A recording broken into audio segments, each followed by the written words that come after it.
إن الحمد لله نحمده ونستعينه ونستغفره ونعوذ بالله من شرور أنفسنا وسيئات أعمالنا من يهده الله فلا مضل له ومن يضلل فلا هادي له وأشهد أن لا إله إلا الله وحده لا شريك له وأشهد أن محمدا عبده ورسوله يا أيها الذين آمنوا اتقوا الله حق تقاته ولا تموتن إلا وأنتم مسلمون يا أيها الناس اتقوا ربكم الذي خلقكم من نفس واحدة وخلق منها زوجها وبث منهما رجالا كثيرا ونساء واتقوا الله الذي تساءلون به والأرحام إن الله كان عليكم رقيبا يا أيها الذين آمنوا اتقوا الله وقولوا قولا سديدا يصلح لكم أعمالكم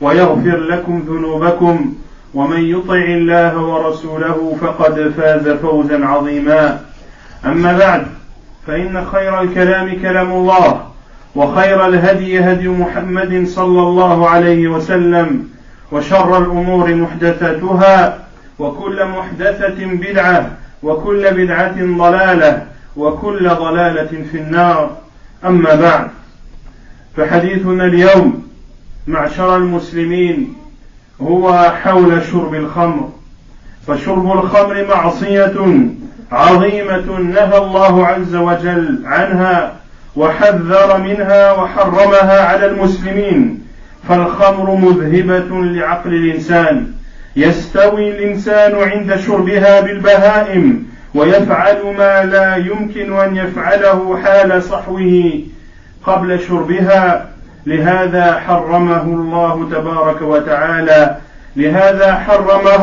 تبارك وتعالى ورفضتها الفطرة السوية فالإنسان السوي عندما يرى ما تفعله الخمر بشرابها فإنه ينفر منها حتى لو لم يعلم تحريمها.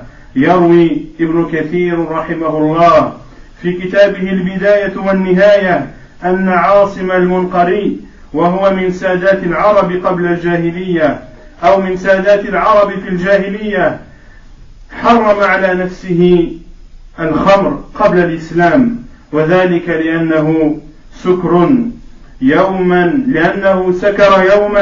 على ذات محرم منه فهربت منه فهجم عليها فهربت منه فلما أصبح قيل له في ذلك فحرم على نفسه الخمر وقال رأيت الخمر منقصة وفيها مقابح تفضح الرجل الكريم فلا والله أشربها حياتي ولا أشفي بها أبدا سقيما. فالخمر إذن أيها المسلمون منقصة يدرك هذا كل ذي فطرة سوية وقد سميت خمرا لأنها تخامر العقل وتحجبه فهي ساترة للعقل الذي هو ميزة الإنسان ولهذا فإنه يدخل تحت مسمى الخمر كل ما استحدث من مسكرات ومخدرات. Le sujet du discours aujourd'hui portera sur la consommation du vin et de toute autre boisson alcoolisée. De boire du vin et les boissons alcoolisées est un grand péché en islam. Allah subhanahu wa ta'ala l'a interdit et a mis en garde contre ces boissons alcoolisées. Et l'alcool fait fuir la raison de la personne. Et une personne en état d'ivresse est comparable à un animal qui est dénué de toute raison. Et ainsi, une personne enivrée peut faire des choses qui lui seraient inconcevables de faire dans un état normal.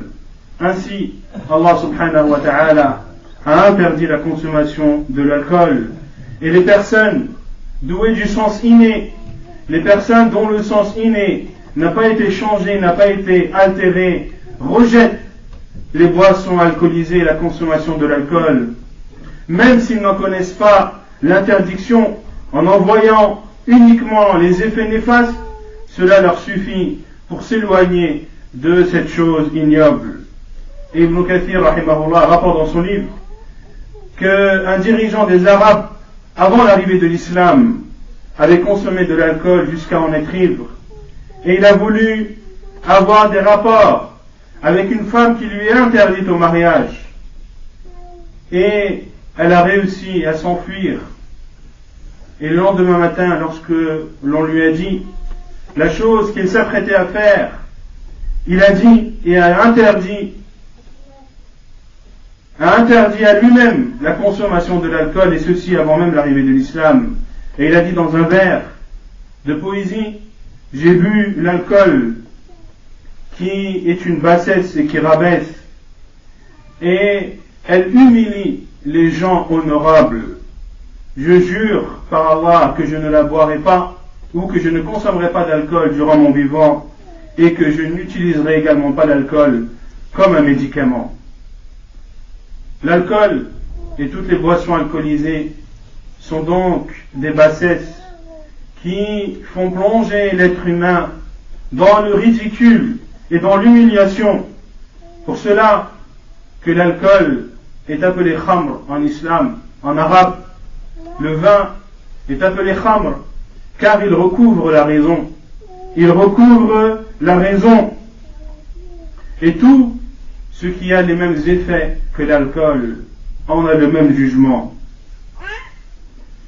أيها المسلمون، وقد جاء الإسلام فحرم شرب الخمر، فحرم هذا الشراب المذهب للعقل، لأن الإسلام جاء ليكرم الإنسان وليحفظ المجتمعات من الآثار السيئة لكثير من المعاصي والجرائم. يقول الله سبحانه وتعالى: يا أيها الذين آمنوا إنما الخمر والميسر والأنصاب والأزلام رجس من عمل الشيطان فاجتنبوه لعلكم تفلحون. إنما يريد الشيطان أن يوقع بينكم العداوة والبغضاء في الخمر والميسر ويصدكم عن ذكر الله وعن الصلاة فهل أنتم منتهون. قال الإمام القرطبي رحمه الله عند تفسير هذه الآية، قال قوله فاجتنبوه يقتضي الاجتناب المطلق الذي لا ينتفع معه بشيء بوجه من الوجوه، لا بشرب ولا بيع ولا تخليل ولا مداوى ولا غير ذلك. هكذا أيها المسلمون سد القرآن منافذ الخمر وحرم استعمالها، وحتى لا يحوم حول الخمر المسلم. وكذلك فعل رسول الله صلى الله عليه وسلم حيث بين أن أي تعاطي أو اكتساب أو استفادة من الخمر محرم. يقول صلى الله عليه وعلى آله وسلم كما أخرجه الطبراني في معجمه من حديث عبد الله بن عباس رضي الله عنه قال رسول الله صلى الله عليه وسلم: أتاني جبريل فقال: يا محمد، إن الله عز وجل لعن الخمر وعاصرها ومعتصرها وشاربها وحاملها والمحمولة إليه وبائعها ومبتاعها وساقيها ومسقيها. صححه الألباني. وعن أنس بن مالك قال: لعن رسول الله صلى الله عليه وسلم في الخمر 10: عاصرها ومعتصرها وشاربها وحاملها والمحمولة إليه وساقيها وبائعها وآكل ثمنها والمشتري لها والمشتارة له. والحديث صححه الألباني أيضا. هكذا أيها المسلمون يحسم إسلامنا السمح الحنيف الأمر حسما جازما، ويرفع العذر عن أي مسلم يقع فريسة في أيدي هذه الآفة الخطيرة حين يحرم عليه كل الطرق التي تقربه من هذه المادة المحرمة. Et l'islam est donc venu pour interdire toute boisson alcoolisée qui élimine la personne ou qui élimine la raison de la personne, car notre religion vient pour honorer l'être humain. Allah Azza wa Jalla a dit: nous avons honoré le fils d'Adam. Et également, l'islam vient protéger la société de tout effet néfaste et de toute turpitude qui pourrait y survenir. Allah subhanahu wa ta'ala a dit: ô vous les croyants, le vin, le jeu de hasard, les pierres dressées, les flèches de divination ne sont qu'une abomination, œuvre du diable. Écartez-vous-en afin que vous réussissiez. Puis Allah Azza wa Jalla a dit dans le verset suivant: le diable ne veut que jeter parmi vous, à travers le vin et le jeu de hasard, la haine et le mécontentement, et vous détourner du rappel d'Allah ainsi que de la prière. Allez-vous donc y mettre fin? Allah Azza wa Jalla dit: allez-vous donc y mettre fin, après avoir pris connaissance que le vin fait partie des ruses du diable pour créer la discorde entre les gens et pour les détourner du rappel d'Allah et de les détourner de l'accomplissement de la prière qui est le second pilier de l'islam. Il faut donc s'abstenir. Allah Azza wa Jalla dit: abstenez-vous-en. Et il a dit dans le verset suivant: allez-vous enfin y mettre un terme? Allah Azza wa Jalla nous exhorte et nous ordonne ici de nous abstenir de l'alcool et de ne pas nous en approcher. Et le prophète sallallahu alayhi wa sallam est venu appuyer cette interdiction en donnant beaucoup plus de détails et en fermant toutes les portes qui pourraient amener à la consommation de ces substances maléfiques. Le prophète sallallahu alayhi wa sallam a dit, comme le rapporte Abdullah ibn Abbas: Jibril est venu à moi et m'a dit: ô Muhammad, Allah maudit le vin, celui qui les sort, celui pour qui on les sort, celui qui le boit, celui qui le porte, celui vers qui on l'a porté, celui qui le vend, celui qui l'achète, celui qui le sert et celui à qui on l'a servi. Et dans l'autre hadith de Anas ibn Malik radiyallahu anhu, il dit: le prophète sallallahu alayhi wa sallam a maudit autour du vin 10, celui qui presse, c'est-à-dire qui presse le raisin afin d'en extraire le jus, celui pour qui on l'a pressé, c'est-à-dire que même si tu le presses, non pas pour le consommer toi, mais pour que les autres le consomment, tu entres également dans la malédiction d'Allah subhanahu wa ta'ala. Celui qui la boit, celui qui la transporte, même s'il ne la consomme pas, celui pour qui on l'a transporté, celui qui le sert, celui qui le vend, celui qui en mange les bénéfices, c'est-à-dire celui qui le vend ou par tout autre moyen a tiré bénéfice du vin et de l'alcool, il entre également dans la malédiction. Celui qui l'achète et celui pour qui on l'a acheté. Ainsi l'islam vient fermer les portes, toutes les portes, aux musulmans et à tous ceux qui considèrent Allah comme Seigneur, Muhammad sallallahu alayhi wa sallam comme envoyé et l'islam comme religion. Il leur ferme toutes les portes pour qu'ils ne s'approchent ni de près ni de loin de l'alcool et du vin. وللخمر كثير من الآثار النفسية والجسدية السيئة كأمراض وغيرها وآثار اجتماعية أيضا كالتفكك الأسري وحالات الطلاق وضياع الأبناء. هذا غير الآثار السيئة الكثيرة على المستوى العام. إذا عرفنا هذا أيها المسلمون علمنا شيئا من الحكمة أو من حكمة الباري جل وعلا في تحريم تناول هذه المادة الخبيثة، وعلمنا مدى خسارة المجتمعات التي لم تهتدي بنور الله سبحانه وتعالى.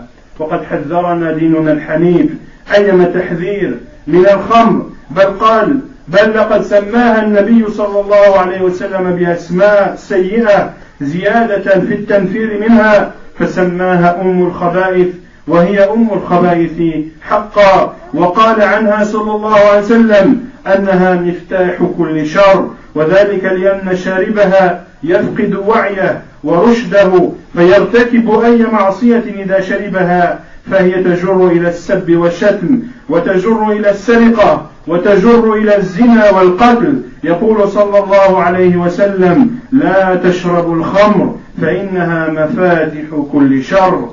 أخرجه ابن ماجه عن أبي الدرداء. ويقول أيضا فيما أخرجه الإمام أحمد والترمذي من حديث ابن عمر رضي الله عنه: من شرب الخمر لم تقبل له صلاة 40 صباحا، فإن تاب تاب الله عليه، فإن عاد لم تقبل له صلاة 40 صباحا، فإن تاب تاب الله عليه، فإن عاد لم تقبل له صلاة 40 صباحا، فإن تاب تاب الله عليه، فإن عاد الرابعة لم تقبل له صلاة 40 صباحا، فإن تاب لم يتب الله عليه وسقاه من نهر الخبال. والحديث صححه الألباني.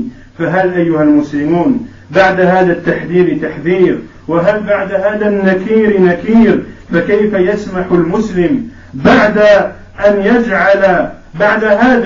أن يجعل من بطنه مكانا لهذه المادة الخبيثة، ومن فمه ممرا لهذا الشرب المنتن. Sans parler de l'interdiction et des effets néfastes de l'alcool et des boissons alcoolisées, il y a aussi les effets néfastes concernant la personne et toutes les maladies que peut engendrer la consommation des boissons alcoolisées, et également tous les effets néfastes qui peuvent en découler dans la société, comme le fait de détruire des familles, comme le fait de divorcer, comme le fait de délaisser des enfants et les laisser à leur sort. Ceci sans parler de beaucoup d'autres effets néfastes de la consommation d'alcool. Et en sachant cela, nous prenons connaissance de quelques sagesses d'Allah subhanahu wa ta'ala sur le fait qu'il est interdit à l'ensemble de l'humanité de consommer les boissons alcoolisées. Et le prophète sallallahu alayhi wa sallam a accentué dans la mise en garde contre la consommation du vin et de l'alcool. Et le prophète sallallahu alayhi wa sallam a appelé le vin la mère des turpitudes, la mère des vilenies. Et il a aussi appelé sallallahu alayhi wa sallam la clé de tout mal. C'est donc la clé de tout mal, et c'est donc la mère des turpitudes. Ceci car celui qui consomme le vin et l'alcool perd sa raison et commet des péchés qui l'amènent le plus souvent à insulter, qui l'amènent le plus souvent à voler, qui l'amène le plus souvent à commettre l'adultère ou la fornication, et qui l'amène aussi, et malheureusement, à commettre des assassinats. Le prophète sallallahu alayhi wa sallam a dit: ne buvez pas le vin, car c'est la clé de tout mal. Et le prophète sallallahu alayhi wa sallam a dit dans un autre hadith, selon Abdullah ibn Umar, le prophète sallallahu alayhi wa sallam a dit: celui qui boit du vin, sa prière ne sera pas acceptée pendant 40 jours. S'il se repent, Allah acceptera son repentir. S'il recommence, sa prière ne sera pas acceptée pendant 40 jours. S'il se repent, Allah acceptera son repentir. Et s'il recommence, sa prière ne sera pas acceptée pendant 40 jours. Et s'il se repent, Allah acceptera son repentir. Et s'il recommence une 4e fois, sa prière ne sera pas acceptée pendant 40 jours. Et s'il se repent, Allah n'acceptera pas son repentir. Et il boira de la sueur des gens de l'enfer. Wal'iyadu billah. Chers musulmans, y a-t-il, après cette mise en garde, une mise en garde que l'on peut faire en plus, après avoir pris connaissance de ce hadith effrayant comment un musulman peut-il encore laisser de la place dans son ventre pour accueillir cette substance maléfique? Ou comment un musulman, après avoir pris connaissance de tout ceci, peut encore utiliser sa bouche comme l'entrée dans son corps de cette substance maléfique? أقول قولي هذا وأستغفر الله.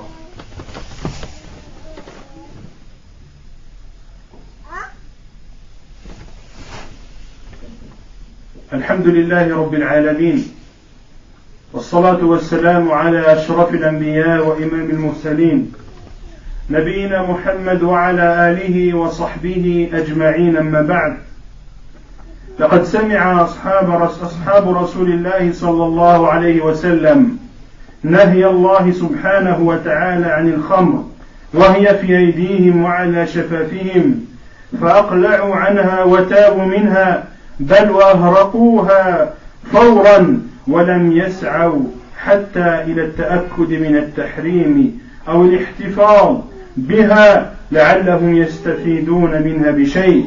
عن أنس رضي الله عنه قال: ما كان لأهل المدينة شراب حيث حرمت الخمر أعجب إليهم من التمر والبسر، فإني لأسقي أصحاب رسول الله صلى الله عليه وسلم وهم عند أبي طلحة، مر رجل فقال: إن الخمر قد حرمت، فما قالوا متى، أي حتى ننظر، قالوا: يا أنس أهرقها. أخرجه البخاري في الأدب المفرد.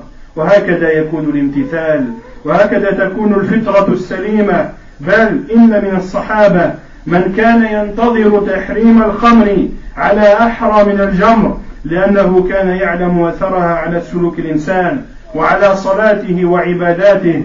ذلكم هو الفاروق عمر بن الخطاب رضي الله تعالى عنه. يروي النسائي عن عمر أنه كان يدعو الله عز وجل ويقول: اللهم بين لنا في الخمر بيانا شافيا، فنزلت الآية التي في البقرة: فدعي عمر فقرأت عليه فقال: اللهم بين لنا في الخمر بيانا شافيا، فنزلت الآية التي في النساء: يا أيها الذين آمنوا لا تقربوا الصلاة وأنتم سكارى. فكان منادي رسول الله صلى الله عليه وسلم إذا أقام الصلاة نادى: لا تقربوا الصلاة وأنتم سكارى. فدعي عمر فقرأت عليه فقال: اللهم بين لنا في الخمر بيانا شافيا، فنزلت الآية التي في المائدة: فدعي عمر فقرأت عليه فلما بلغ فهل أنتم منتهون، قال رضي الله عنه: انتهينا انتهينا. Et lorsque les compagnons du prophète sallallahu alayhi wa sallam ont appris la nouvelle de l'interdiction de la consommation du vin et de l'alcool, l'alcool était dans leurs mains et ils étaient en train de le consommer. Mais une fois avoir pris connaissance de l'interdiction de ceci par Allah subhanahu wa ta'ala, ils se sont abstenus sur le champ et n'ont même pas demandé une confirmation et n'ont même pas essayé de trouver un délai pour profiter une dernière fois de la consommation du vin ou de l'alcool. Non, ils ont versé les verres qu'ils avaient dans leurs mains et ils ont détruit tout ce qu'ils avaient en leur possession. Anas ibn Malik radiyallahu anhu a dit qu'il donnait à boire, c'est-à-dire du vin et de l'alcool, aux compagnons du prophète sallallahu alayhi wa sallam, alors qu'ils étaient chez Abu Talha, et un homme est venu et a dit: le vin vient d'être interdit. Et Anas radiyallahu anhu a dit: ils n'ont pas dit quand ou nous allons demander confirmation. Ils ont dit: ô Anas, verse le vin, déverse-le. Ainsi était l'obéissance des compagnons du prophète sallallahu alayhi wa sallam. Et d'autres compagnons attendaient même la révélation de l'interdiction du vin et de l'alcool. Parmi eux, Omar ibn al-Khattab radiyallahu anhu, qui invoquait Allah subhanahu wa ta'ala et disait: ô Allah, montre-nous dans le vin un jugement clair et évident. Puis est descendu le verset dans Surat al-Baqarah. Et lorsqu'il a été lu sur Omar al-Khattab, il a dit: oh Allah, montre-nous sur le vin un jugement clair et évident. Puis est descendu le verset de Surat les femmes, où Allah Azza wa Jalla a dit: ô vous qui avez cru, n'approchez pas la prière en état d'ébriété. Et celui qui appelait à la prière au temps du prophète sallallahu alayhi wa sallam, lorsque ce verset a été révélé, disait aux gens: n'approchez pas la prière en état d'ébriété. Et lorsque ce verset a été lu à Omar ibn al-Khattab radiyallahu anhu, il a dit: ô Allah, montre-nous dans le vin le jugement clair et évident. Puis est descendu le verset de Surat, la table servie, où Allah subhanahu wa ta'ala a interdit de façon claire la consommation du vin et de l'alcool, et a dit: quand ou allez-vous enfin y mettre un terme? ولقد توعد الله سبحانه وتعالى شارب الخمر ومدمنها بوعيد شديد.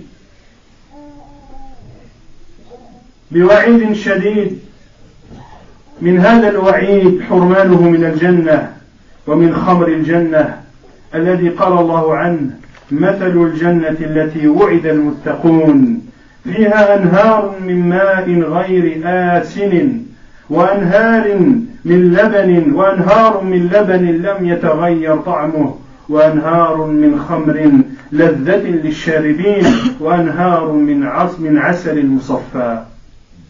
فخمر الجنة خمر لذيذ ليس كخمر الدنيا الخبيث.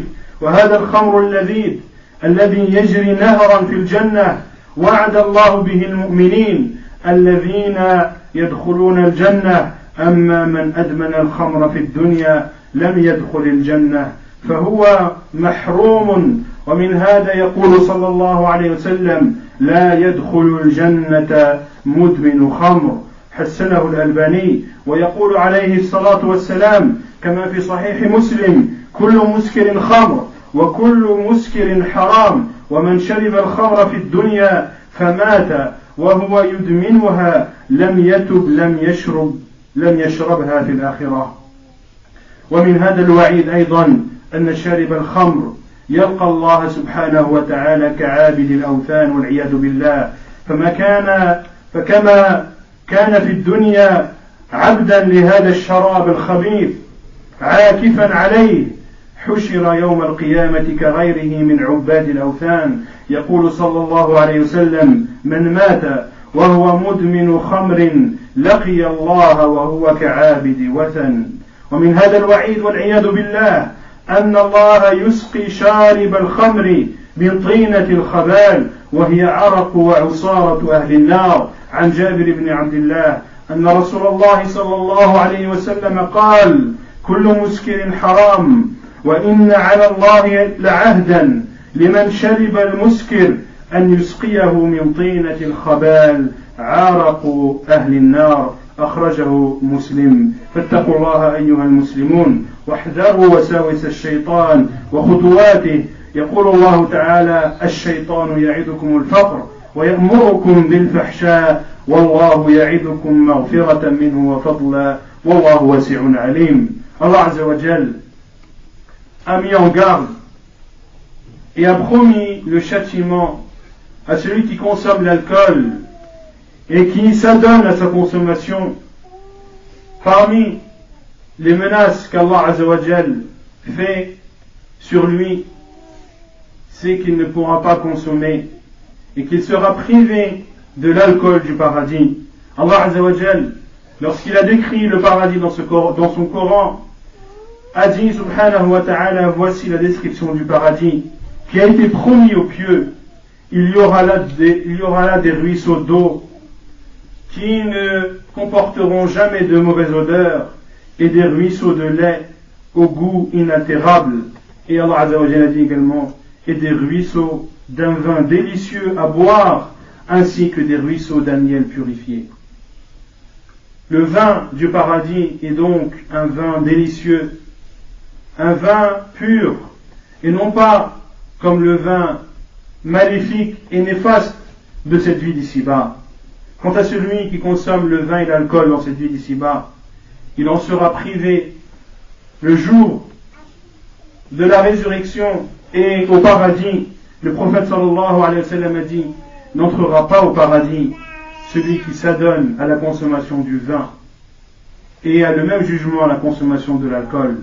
Et le prophète sallallahu alayhi wa sallam a dit: toute boisson enivrante est considérée comme du vin, et toute boisson enivrante est interdite, et celui qui boit du vin dans cette vie d'ici-bas meurt en s'adonnant à la consommation de celui-ci sans se repentir, il n'en boira pas dans l'au-delà. Et les menaces également qu'a proféré Allah Azza wa Jal à l'encontre de celui qui consomme le vin et l'alcool, c'est qu'il sera ressuscité le jour du jugement comme ceux qui adorent des statues. En effet, cet homme qui aura consommé l'alcool aura considéré cet alcool comme une divinité devant laquelle il s'humilie et à laquelle il obéit. Ainsi, pour être châtié, il sera ressuscité le jour du jugement, wal-'iyadu billah, en étant considéré comme adorant une statue. Le prophète sallallahu alayhi wa sallam a dit: celui qui meurt en s'adonnant à la consommation du vin rencontrera Allah comme avoir adoré une statue. Et également, parmi les menaces qu'a proféré Allah Azza wa Jal à celui qui consomme le vin et l'alcool, c'est qu'il boira du jus des gens de l'enfer. Et le jus des gens de l'enfer n'est autre que leur sueur mélangée à leur pu et à leur odeur nauséabonde qui se dégagera de leur corps. Le prophète sallallahu alayhi wa sallam a dit: toute boisson enivrante est interdite. Et Allah subhanahu wa ta'ala prend l'engagement et fait le pacte avec celui qui a consommé des boissons enivrantes de lui donner à boire du jus et de la sueur des gens de l'enfer. Wal-'iyadu billah. Et le hadith est authentique et rapporté dans Muslim dans son Sahih. Il faut donc craindre Allah subhanahu wa ta'ala et prendre garde et se méfier du diable et de ses ruses, car Allah subhanahu wa ta'ala a dit: le diable vous fait craindre la pauvreté et vous recommande la turpitude, tandis qu'Allah vous promet le pardon et faveur venant de lui subhanahu wa ta'ala. La grâce d'Allah est immense et il est subhanahu wa ta'ala connaisseur de toutes choses. فلنحذر أيها المسلمون على أنفسنا وعلى أبنائنا وإخواننا من هذه الآفات الخطيرة التي هجمت ففتكت، فكم هدمت من بيوت وكم خربت من ديار وكم شردت من أناس. نسأل الله تبارك وتعالى أن يقينا وإياكم شر كل معصية وفتنة، وأن يجعلنا وأن يجنبنا مواطن الزلل والزيغ، إنه سبحانه وتعالى ولي ذلك والقادر عليه. وصلى الله وسلم وبارك على نبينا محمد وعلى آله وصحبه أجمعين، وآخر دعوانا أن الحمد لله رب العالمين. الله أكبر.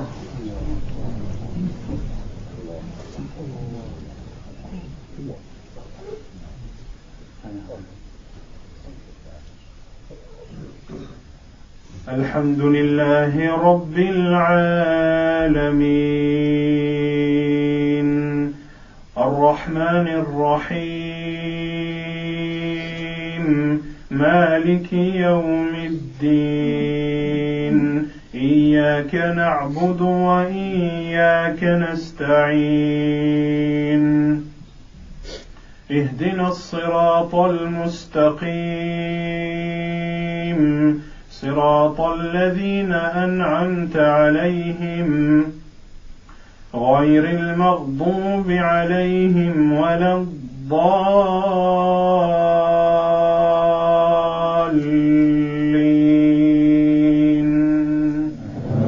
آمين. ويل لكل همزة لمزة الذي جمع مالا وعدده يحسب أن ماله أخلده كلا لينبذن في الحطمة وما أدراك أدراك ما الحطمة نار الله الموقدة التي تطلع على الأفئدة إنها عليهم مؤصدة في عمد ممددة. الله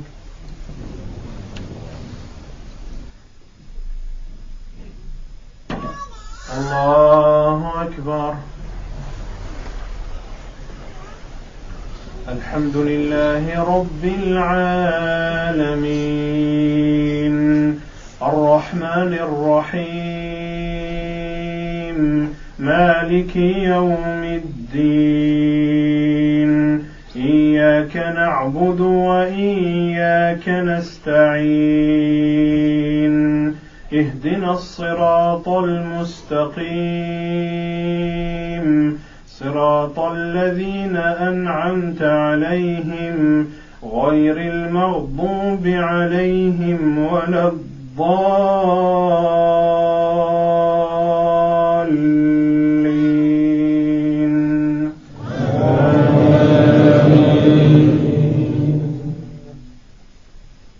والعصر إن الإنسان لفي خسر إلا الذين آمنوا وعملوا الصالحات وتواصوا بالحق وتواصوا بالصبر. الله أكبر.